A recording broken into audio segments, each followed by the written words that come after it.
नमस्कार, बहुत स्वागत आप सभी का सुनो यूपी के मॉर्निंग एडिशन में। मैं आपके साथ राजेंद्र देव।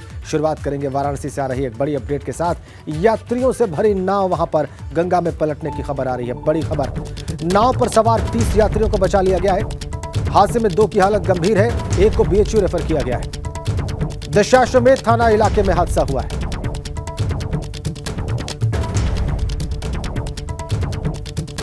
नीतीश हमारे संवाददाता वहां से इस वक्त हमारे साथ जुड़े हुए हैं। नीतीश, इस हादसे के बारे में विस्तार से बताएं। की हालत गंभीर थी, उसमें एक की हालत अभी भी गंभीर बनी हुई है और उन्हें बीएचयू रेफर कर दिया गया है। लेकिन ये पूरा हादसा अगर बात करें तो ये पूरा हादसा कहीं न कहीं नावों की ओवरलोडिंग से जोड़कर देखा जा रहा है, क्योंकि जिस तरह से लगातार वाराणसी जिला प्रशासन और इसके साथ ही पुलिस लगातार प्रयास कर रही है कि नावों की ओवरलोडिंग न हो, ऐसी स्थिति में भी अगर एक नाव पर 30 और 30 से ज्यादा यात्री बैठाए जाते हैं तो हादसे को दावत दी जा रही है। ऐसी स्थिति में आज केरल से आए हुए जो जहां पर दर्शनार्थी थे वो नौका में सवार होकर दशाश्वमेध घाट के दूसरे छोर की ओर जाने लगे और इसी दौरान नाव में अचानक पानी भरने की खबर आई। अफरा तफरी मच गई नाव में और जो नाविक था वो तुरंत ऐसा बताया जा रहा है कि वो नाव से कूद पड़ा। लेकिन जो वहां पर मौजूद अन्य नाविक थे उन्होंने यात्रियों को जैसे तैसे बचा लिया और 2 लोग जो अगर आमतौर पर भाषा में बात करें तो 2 लोगों ने पानी पी लिया था और उसके बाद उनको अस्पताल में भर्ती कराया गया, मंडलीय अस्पताल ले जाया गया, जहां एक की हालत अभी भी गंभीर बनी हुई है। आपको बताएं कि लगातार वाराणसी जिला प्रशासन की ओर से ये आदेश दिए जाते हैं कि जो लोग भी नौका पर सवार हो वो लाइफ जैकेट पहने। इसके साथ ही ओवरलोडिंग किसी भी स्थिति पे नहीं होनी चाहिए। तो मुख्य समस्या ओवरलोडिंग है और जो मानक है उनका पालन न किया जाना है। धन्यवाद नीतीश आपका इन जानकारियों के लिए। आगे बढ़ते हैं, कानपुर से खबर है, हर्ष फायरिंग की खबर है। बाउंसर को गोली लग गई है इसमें और मौके पर उसकी मौत की खबर आ रही है। बीजेपी नेता रामजी गुप्ता के परिवार में विवाह समारोह था और समारोह की सुरक्षा के लिए वहां पर बाउंसर बुलाए गए थे। बाउंसर को लाइसेंसी बंदूक से चली गोली और दूसरे बाउंसर को जाकर लगी। रेल बाजार थाना इलाके के रॉयल गार्डन गेस्ट हाउस की घटना है। एक बाउंसर की बंदूक से गोली चली, दूसरे बाउंसर को जाकर लगी। रामजी गुप्ता जो बीजेपी के नेता हैं, उनके वहां विवाह समारोह था। रतीश त्रिवेदी हमारे संवाददाता फोन लाइन पर है, वो ज्यादा जानकारी देंगे इस दुर्घटना के बारे में। बताइए रतीश। कानपुर के टाटमिल चौराहे स्थित रॉयल गार्डन का मामला है। विवाह सालक का समय चल रहा है, विवाह का आयोजन किया गया था बीजेपी नेता के। इसी दौरान चूंकि तमाम वीवीआईपी आने थे इसलिए बाउंसर्स को भी लगाया गया था। मोहम्मद सादिक नाम का व्यक्ति बताया जा रहा है जिसकी इस गोली लगने से मौत हुई है। ये 7 बार मिस्टर कानपुर, 1 बार मिस्टर यूपी भी रह चुका था। बताया जा रहा है कि जो दूसरा बाउंसर था उसी की बंदूक से एक्सीडेंटली गोली चली है और उसके बाद उसको लगी है, जिससे उसकी मौके पर ही मौत हो गई। हालांकि उसको अस्पताल ले जाया गया था जहां पर डॉक्टरों ने उसे मृत घोषित किया है। फिलहाल पुलिस अपनी कार्रवाई कर रही है। ये पता लगाने के लिए सीसीटीवी फुटेज भी खंगाले जा रहे हैं कि ये दुर्घटनावश गोली चली है या फिर जानबूझकर किसी ने सादिक को गोली मारी है। जी शुक्रिया आपका रतीश। पुलिस इस बात का पता लगा रही है कि ये गोली दुर्घटनावश चली है।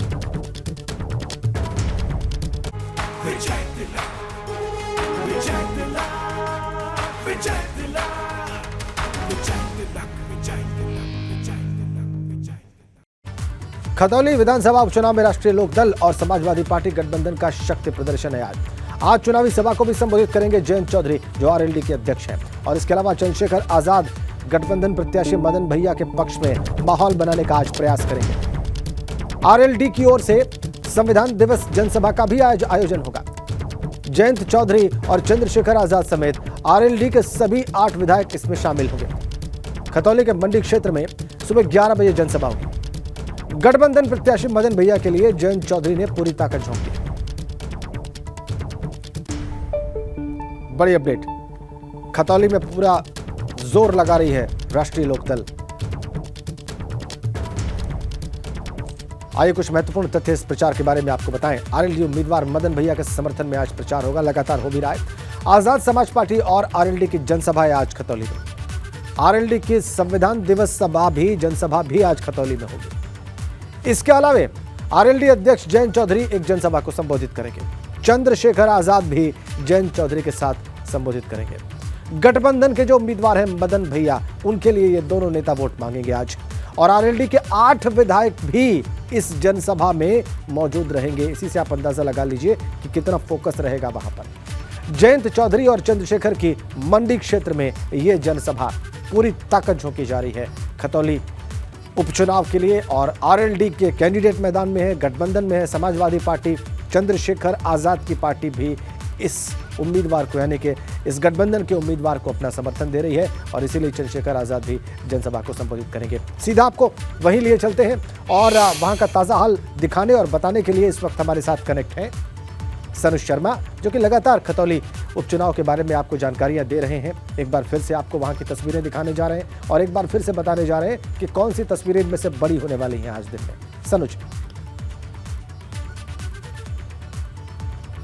हाँ, देखिए आपको बताना चाहूंगा कि देखिए खतौली उपचुनाव की तारीखें जैसे जैसे नजदीक आती जा रही हैं, वैसे चाहे बीजेपी की बात हो या राष्ट्रीय लोकदल की बात हो, दोनों ही दलों के जो नेता हैं वो पूरी ताकत झोंक रहे हैं। आज संविधान दिवस जनसभा यहाँ राष्ट्रीय लोकदल करने जा रहा है और राष्ट्रीय लोकदल के जो मुखिया हैं जयंत चौधरी और उसी के साथ जो आज़ाद समाज पार्टी के अध्यक्ष चंद्रशेखर और समाजवादी पार्टी के नेता कमाल अख्तर भी यहाँ पर पहुंचेंगे।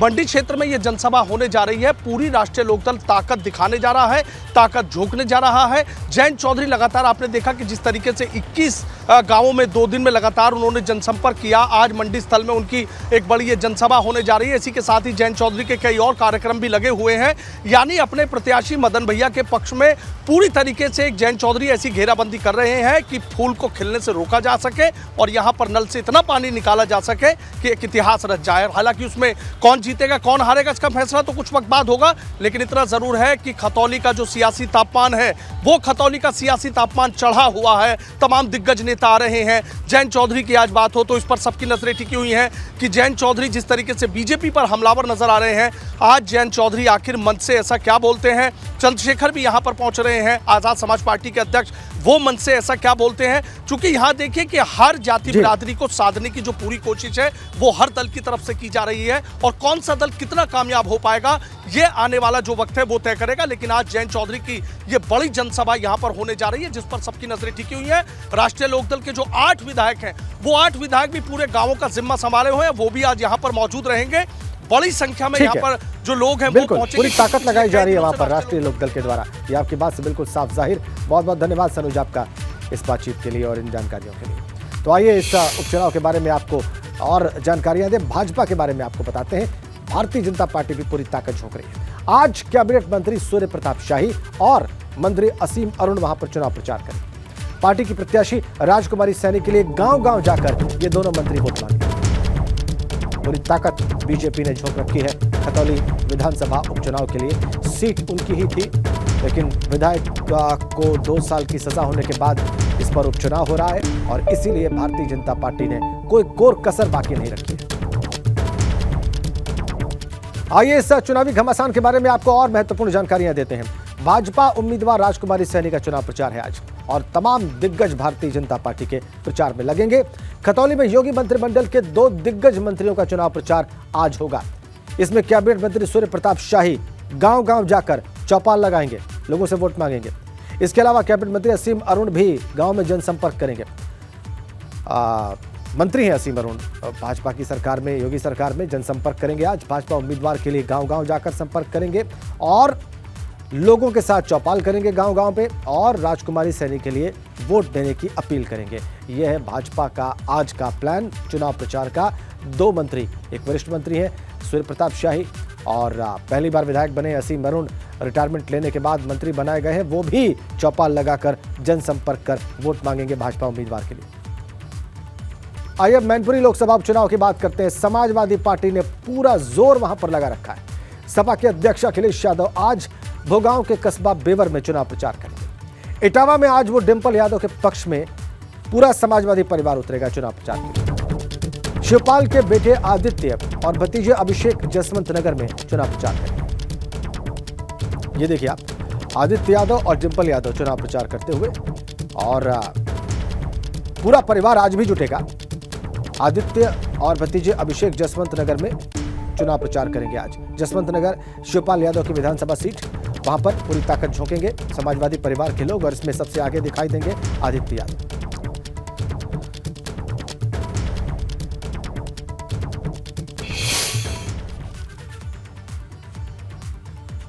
अब वक्त आ गया है मैनपुरी चलने का। नितिन उपाध्याय इस वक्त वहां से हमारे सहयोगी सीधा कनेक्ट हैं, जैसा कि आप देख पा रहे हैं वहां की अपडेट्स लगातार आपको पहुंचा रहे हैं, दिखा रहे हैं। और नितिन, अभी मैंने दर्शकों को बताया कि कैसे पूरा परिवार, जो यादव परिवार है, वो आज प्रचार के लिए उतरेगा और इससे पहले भी उतरता रहा है, लेकिन आज की जो प्लानिंग है उसमें आप क्या खास बात नोट कर रहे हैं? ये पूरी तरह से देखिए, कहा जाए समाजवादी कुनबा हो या भारतीय जनता पार्टी की ब्रिगेड हो, पूरी तरह से चुनावी मैदान में जो चुनावी तपिश है उसको बढ़ा रही है। लगातार कहा जाए डोर टू डोर जनसंपर्क अभियान चल रहा है।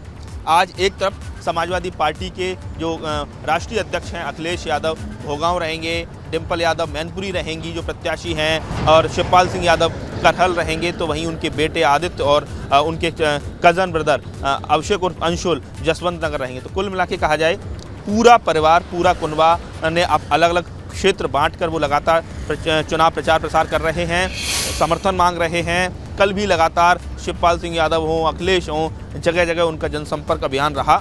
वहीं दूसरी तरफ भारतीय जनता पार्टी के से ताल्लुक़ रखने वाले वरिष्ठ नेता उप मुख्यमंत्री ब्रजेश पाठक, आज भी उनका दूसरा दिन है और आज भी वो भोगांव में युवा सम्मेलन को संबोधित करेंगे। तो कुल मिला के कहा जाए बीजेपी हो या समाजवादी पार्टी हो, पूरे कहा जाए इस चुनाव को इतना रोचक मोड़ पर ला दिया है। उपचुनाव कभी इतना कहा जाए नीरस हुआ करते थे, एक तरफा हुआ करते थे और जिसमें रुचि इतनी नहीं होती थी, लेकिन इस बार ज़बरदस्त तरीके से कहा जाए मैनपुरी पूरी तरह से दोनों पार्टियों के लिए प्रतिष्ठा का प्रश्न बनी हुई है। समाजवादी पार्टी के लिए अस्तित्व की लड़ाई है। एक मैसेज जाएगा कि अगर ये सीट लूज़ करती है कि सपा मुक्त प्रदेश, इसका खामियाजा 2024 में भुगतना पड़ सकता है, क्योंकि एक पब्लिक में गलत मैसेज जाने वाला है अगर ऐसा होता है। समाजवादी पार्टी अगर इस सीट को जीत लेती है तो ये दावा करेगी कि 2024 के लिए भारतीय जनता पार्टी के लिए उत्तर प्रदेश के लिए राहें हम ही खड़ा कर सकते हैं। तो कहीं ना कहीं समाजवादी पार्टी के लिए ये करो या मरो की स्थिति है। बीजेपी अगर इस उपचुनाव को जीतती है तो कहीं ना कहीं वो एक मैसेज देगी कि वो दौर चले गए समाजवादी राजनीति के, अब भारतीय जनता पार्टी का राज। ठीक है, बीजेपी का यही प्रयास है, बीजेपी का बिल्कुल स्पष्ट प्रयास है यहाँ पर नितिन के वो मैनपुरी में समाजवादी पार्टी के प्रभाव को इस उपचुनाव में समाप्त कर दे। बहुत बहुत धन्यवाद आपका नितिन इन तमाम जानकारियों के लिए मैनपुरी लोकसभा उपचुनाव से जुड़ी। और आपको एक और बड़ी अपडेट दे दें, लखनऊ के इको गार्डन में मजदूर किसान महापंचायत आज है। जी, सरकार पर वादा खिलाफी के आरोप में इस महापंचायत का आयोजन किया जा रहा है और इस महापंचायत में हजारों की संख्या में किसान पहुंचे। किसान एकजुट होकर राजभवन का घेराव करेंगे। भारतीय किसान यूनियन के राष्ट्रीय प्रवक्ता राकेश टिकैत भी इसमें शामिल होंगे। किसानों की महापंचायत को देखते हुए लखनऊ में सुरक्षा के पुख्ता इंतजाम किए गए हैं, क्योंकि हजारों की संख्या में किसानों के वहां पर पहुंचने की संभावना और योजना इनकी राजभवन का घेराव करने की। सुरक्षा को चाक चौबंद कर दिया गया है। इसी कार्यक्रम के मद्देनजर बीकेयू के राष्ट्रीय प्रवक्ता राकेश टिकैत भी वहां पर पहुंच रहे हैं।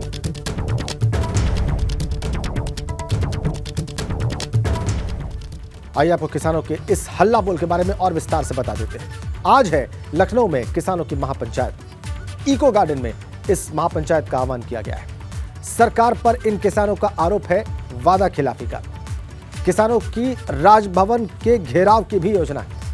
हजारों किसानों के जुटने की संभावना है और राकेश टिकैत की मौजूदगी में किसानों का यह प्रदर्शन होगा। सुरक्षा के वहां पर लखनऊ में पुख्ता इंतजाम है। यह है तमाम डिटेल्स। आइए आपको सीधा अब लखनऊ लेकर चलते हैं, क्योंकि किसान हजारों की संख्या में वहां पर जुटने वाले हैं, राजभवन का घेराव करने वाले हैं, राकेश टिकैत वहां पर पहुंच रहे हैं। इसलिए निश्चित रूप से प्रशासन के सामने इसको व्यवस्थित रखने की बहुत बड़ी चुनौती होगी। विवेक हमें बताएंगे कि उनके पास क्या खास जानकारियां हैं। विवेक।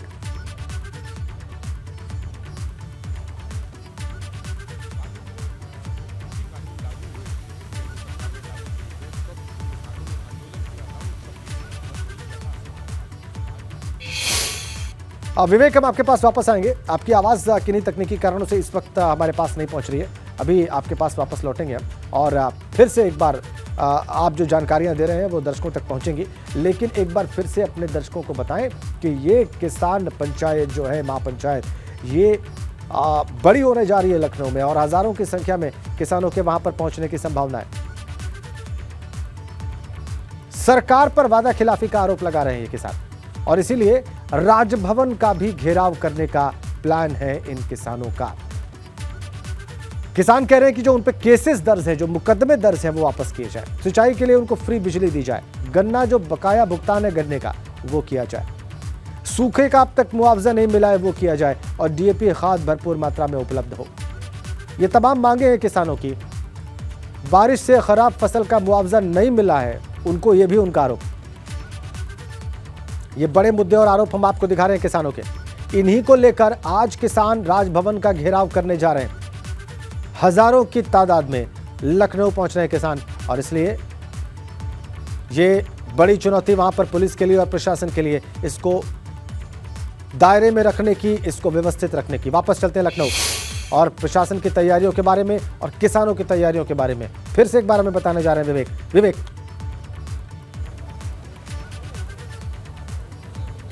बिल्कुल राजेंद्र, 26 तारीख है आज और आज से 2 साल पहले ही किसान आंदोलन की शुरुआत हुई थी कृषि कानूनों के विरोध में, जो केंद्र सरकार लाई थी। और उस आंदोलन को लेकर जो किसानों की समस्याएं उस आंदोलन में उठी थी, उसके बाद पूरे प्रदेश और देश भर में किसानों के आंदोलन हुए। आज यहाँ पर दोबारा लखनऊ में इकट्ठा हुए हैं सारे किसान। भारतीय किसान यूनियन का एक तरह से आह्वान है, आपको नज़ारा दिखाते हैं। प्रदेश के अलग अलग जनपदों से किसान यहाँ पर आए हैं और हज़ारों की संख्या में आ रहे हैं। ये इको गार्डन है जहाँ दूर तक नज़र जा रही है किसान ही किसान दिख रहे हैं। महिलाएं हैं, पुरुष हैं, बच्चे भी आए हैं, तमाम अपने परिवार के लोगों के साथ आए हैं। और 11 बजे के आसपास ये कार्यक्रम शुरू होगा और राकेश टिकैत यहाँ पर 12 बजे आएंगे। जो आयोजक हैं, वो स्थापक हैं, उनसे भी बात कर लेते हैं। भाई साहब, क्या है यहाँ पर आज, क्या क्या मुद्दे उठ रहे हैं? मुद्दे एक तो जो पिछले साल हम लोग का समझौता हुआ था भारत सरकार के साथ, उसमें बहुत से ऐसे मुद्दे हैं जो अभी तक सरकार ने उसको पूरा नहीं किया। बहुत से ऐसे वादे हैं। उसके अलावा जो उत्तर प्रदेश की लोकल समस्याएं हैं, जैसे बिजली के लिए गवर्नमेंट अपनी मैनिफेस्टो में लेकर के आई थी कि ट्यूबवेल का फ्री का बिजली देंगे, बाकी सब हाफ करेंगे। तो वो सब मुद्दे हैं। कटीले तारों पे इन्होंने प्रतिबंध लगाया, जिससे किसान को बहुत ज़्यादा नुकसान है। आवारा पशुओं से वैसे ही फसलें मारी जा रही थी पहले भी। दूसरा, ट्रैक्टर पे इन्होंने बैन किया। ट्रैक्टर ट्रॉली पे एक्सीडेंट तो स्वाभाविक चीज़ है, जब सड़क पे कोई भी चलेगा, हम आप कोई भी चलेगा तो दुर्घटनाएं होंगी। उस पर विधानसभा का घेराव होगा, राजभवन का घेराव होगा, ये भी बात आ रही है। राजभवन का घेराव होगा, पंचायत के बाद राजभवन का घेराव। कितने बजे आप लोग कूच करेंगे राजभवन की तरफ? 2 बजे। 2 बजे राकेश टिकैत भी जाएंगे साथ? बिल्कुल जाएंगे साथ में। और कौन कौन बड़े नेता आ रहे हैं? कहाँ लोगों को छोड़ते हैं, अपने लोगों को छोड़ते नहीं कभी राकेश टिकैत। एसकेएम के नेता हैं जो उत्तर प्रदेश के अंदर आते हैं, क्योंकि हर जगह ये प्रोग्राम है। सारे राजभवनों पे हैं, देश में जितने भी स्टेट हैं उनके सभी राजभवनों का घेराव है। तो हर जगह प्रोग्राम है। तो केवल उत्तर प्रदेश के जो भी लोग एसकेएम में हैं, जो बड़े लीडर हैं, वो सब जाएंगे। ठीक है, महत्वपूर्ण बात कह रहे हैं कि सारे राजभवनों का घेराव होगा आज देश के, और इसी क्रम में आज लखनऊ के राजभवन का भी घेराव करने की योजना है। इन्होंने वक्त भी बता दिया, दोपहर के 2 बजे, और ये बता दिया कि राकेश टिकैत भी इस पर शामिल होंगे। धन्यवाद आपका विवेक इस बातचीत के लिए।